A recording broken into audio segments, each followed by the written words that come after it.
বারাসাত সাংগঠনিক জেলার জেলা সভাপতি পদ থেকে পদত্যাগ করে পদত্যাগপত্র জমা দিলেন কাকলি ঘোষ দস্তিদার।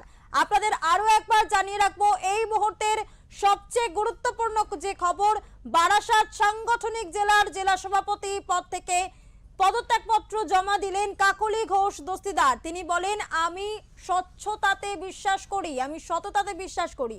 গুরুদাস দাশগুপ্ত মামা ছিলেন। 2011 সালের পর যারা দলে এসেছেন তারা শুধু মধু খেতে এসেছেন। দলের মধ্যে এমন কিছু নেতা রয়েছেন যারা এমন কিছু করতে শুরু করেছিলেন যা আমার পক্ষে মানা যায় না। আমার ফেসবুকে এমন কিছু লোক মন্তব্য করেছেন যা অনভিপ্রেত। বিধানসভায় বারাসাত সাংগঠনিক জেলার জেলা সভাপতি পদ থেকে পদত্যাগ করে পদত্যাগপত্র জমা দিয়েছি তৃণমূলের কার্যকরী সভাপতি সুব্রত বক্সির কাছে।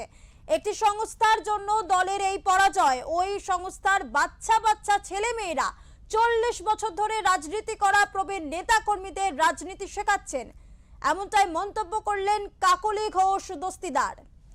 আপনাদের আরো একবার জানিয়ে রাখবো, এই মুহূর্তের যে সবচেয়ে গুরুত্বপূর্ণ খবর, বারাসাত সাংগঠনিক জেলার জেলা সভাপতি পদ থেকে পদত্যাগপত্র জমা দিলেন কাকলি ঘোষ দস্তিদার। তিনি পদত্যাগ করলেন, জেলা সভাপতির পদ থেকে পদত্যাগ করলেন কাকলি ঘোষ দস্তিদার।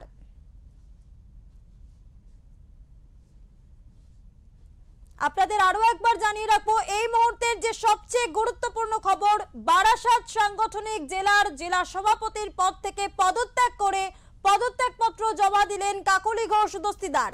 সুব্রত বক্সির কাছে পদত্যাগপত্র জমা দেন কাকলি ঘোষ দস্তিদার। তিনি বলেন, আমি স্বচ্ছতাতে বিশ্বাস করি, আমি সততাতে বিশ্বাস করি। গুরুদাস দাশগুপ্ত মামা ছিলেন। 2011 সালের পর যারা দলে এসেছেন তারা শুধু মধু খেতে এসেছেন। দলের মধ্যে এমন কিছু নেতা এমন কিছু কাজ করতে শুরু করেছিলেন যা আমার পক্ষে মানা যায় না। আমার ফেসবুকে এমন কিছু লোক মন্তব্য করেছেন যা অনভিপ্রেত। বিধানসভায় বারাসাত সাংগঠনিক জেলার জেলা সভাপতি পদ থেকে পদত্যাগ করে পদত্যাগপত্র জমা দিয়েছি তৃণমূলের কার্যকরী সভাপতি সুব্রত বক্সির কাছে।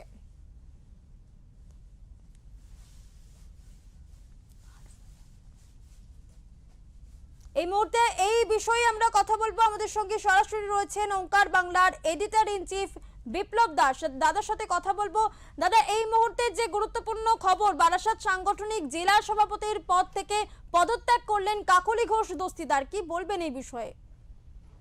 হ্যাঁ দেখো সৌমি, কয়েক ঘন্টা আগে বারাসাতের সাংসদ কাকলি ঘোষ দস্তিদার তিনি তৃণমূলের সভাপতি, সর্বভারতীয় সভাপতি যিনি সুব্রত বক্সির কাছে তার বারাসাত সাংগঠনিক জেলার পদ থেকে তিনি ইস্তফা দিয়েছেন, কিন্তু তিনি এখনো সাংসদ রয়েছেন।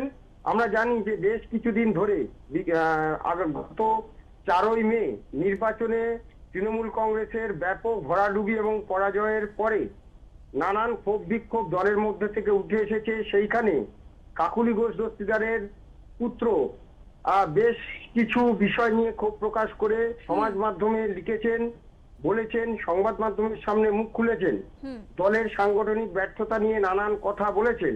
তারপর থেকেই কিন্তু তার কে নিয়ে দলের মধ্যে জল ঘোলা শুরু হয়। তখন জানা যায় যে তাকে কিন্তু কেন্দ্রীয় যে বাহিনী দিয়ে তাকে তার নিরাপত্তার ব্যবস্থা করা হয়েছিল। এই কেন্দ্রীয় বাহিনী দিয়ে হঠাৎ করে আর কোনো সাংসদকে দেওয়া হলো না, তাকে কেন দেওয়া হলো তা নিয়ে জল্পনা চলছিল তৃণমূল কংগ্রেসের মধ্যে।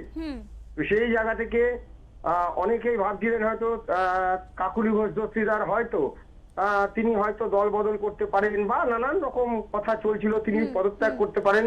সেখানে আজকে কিন্তু যে তিনি বারাসাত সাংগঠনিক জেলা তৃণমূল কংগ্রেসের যে সভাপতির পদ, সেখান থেকে তিনি ইস্তফা দিয়ে চিঠি পাঠিয়েছেন এবং সেই ইস্তফা গৃহীত হয়েছে কিনা তৃণমূল কংগ্রেসের পক্ষ থেকে এখনো সেটা জানা যায়নি।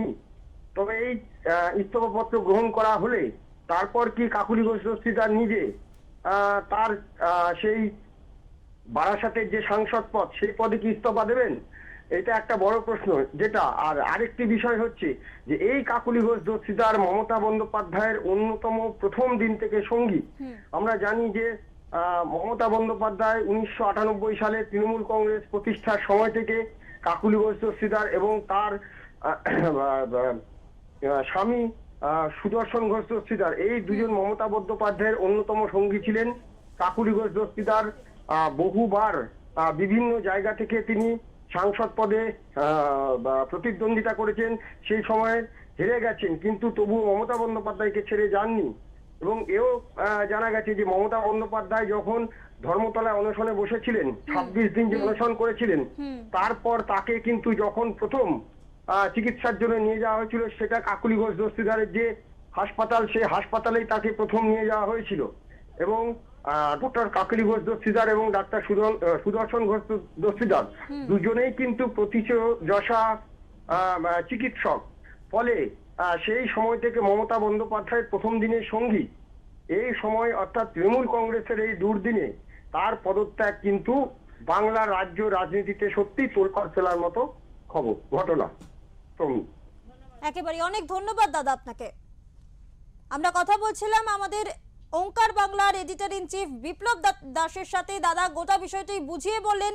এই মুহূর্তে যে সবথেকে গুরুত্বপূর্ণ খবর, এই মুহূর্তে যে সবথেকে বড় খবর, জেলা সভাপতির পদ থেকে পদত্যাগ করলেন কাকলি ঘোষ দস্তিদার। তিনি পদত্যাগপত্র জমা করেছেন সুব্রত বক্সির কাছে এবং তিনি জানিয়েছেন তিনি স্বচ্ছতা এবং সততার সঙ্গে থাকেন, এমনটাই কিন্তু তিনি জানিয়েছেন।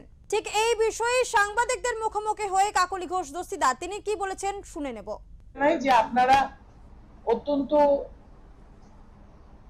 অল্প সময়ের নোটিশে এখানে এসেছেন।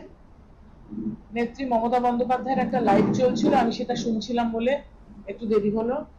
কিন্তু বিগত 10 দিনে আপনারা যেভাবে আমাকে বারে বারে প্রশ্ন করেছেন, সব চ্যানেল, একটা বিশেষ বিষয়, এবং আমার তখন কিছু বলার ছিল না। সেই ইস্যুতে যে এখন কিছু বলার আছে তেমন কিন্তু নয়, নতুন ইস্যু এটা, যেটা আমি বলতে চলেছি।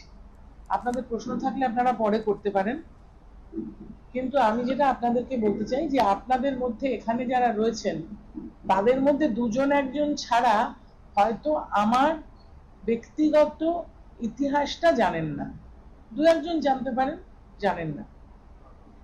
এবারে বিষয়টা হচ্ছে যে দেখুন, আমি স্বচ্ছতাতে বিশ্বাস করি, আমি গণতন্ত্রে বিশ্বাস করি, এবং প্রায় স্কুলের গণ্ডি পেরোনোর আগের থেকেই আমি কিন্তু রাজনৈতিক পরিসরে রয়েছি। আমার সামনে কিন্তু আমার পরিবারে দুজন এমন ব্যক্তিত্ব ছিলেন, একজন 9 বারের সাংসদ বা 7 বারের সাংসদ, আমার ঠিক নাম্বারটা মনে নেই, আমার মামা গুরুদাস দাশগুপ্ত। তিনি যে ফ্ল্যাটটাতে থাকতেন এবং মারা গেছেন, সেই ফ্ল্যাটটাতে আপনারা কেউ থাকবেন না, এখনো আছে ফ্ল্যাটটা, কেউ থাকবেন না সেই ফ্ল্যাটটা, যা অত্যন্ত নিম্ন মধ্যবিত্ত অবস্থাতে। তিনি কিন্তু অতবারের সাংসদ, আমার মনে পড়ছে না ঠিক 6 না 7, বহুবারের সাংসদ। তিনি আমার আদর্শ ছিলেন। আমার আর একজন আদর্শ তারও আগে মারা গেছেন, আপনারা হয়তো সেটাও জানেন না, যে তিনি আমার জ্যাঠামশাই, আমার নিজের জ্যাঠামশাই, এবং তিনি মন্ত্রী ছিলেন, পশ্চিমবঙ্গ সরকারের মন্ত্রী, এবং ইন্দিরা গান্ধীর সময় জাতীয় কংগ্রেসের প্রদেশ সভাপতি ছিলেন অরুণ মৈত্র।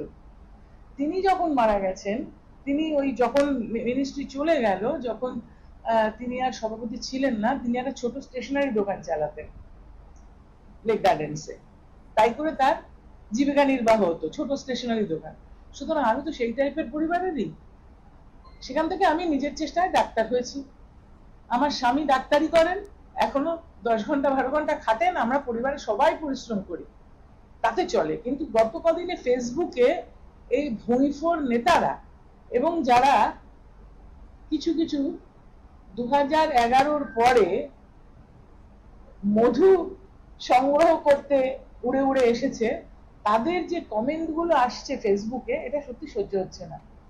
কেননা তারা জানেই না যে কার সম্বন্ধে বলছে, এবং তারা জানেই না যে বিগত কয়েক বছরে যে বৈভব, যে অস্বচ্ছতা, যে দুর্বৃত্তায়ন ঘটেছিল, তাতে আমার কোনো সহমত ছিল না, এবং সেটা নিয়ে আমার অনেক বাতানুবাদ হয়েছে বিভিন্ন স্তরে, এবং বিভিন্ন স্তরে যে ধরনের অনৈতিকতা ছিল সেগুলোর সঙ্গে আমার সংঘাত হয়েছে।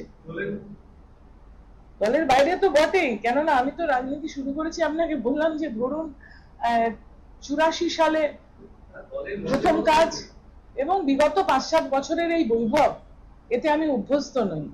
অত্যন্ত মধ্যবিত্ত জীবন যাপন করতে অভ্যস্ত, এবং আমি মনে করি যে যদি রাজনীতি করতে হয়, সমাজসেবা করতে হয়, মানুষের জন্য কাজ করতে হয়, তাহলে নিজেকে মানুষের সঙ্গে মিলিয়ে দিতে হবে, বিলিয়ে দিতে হবে।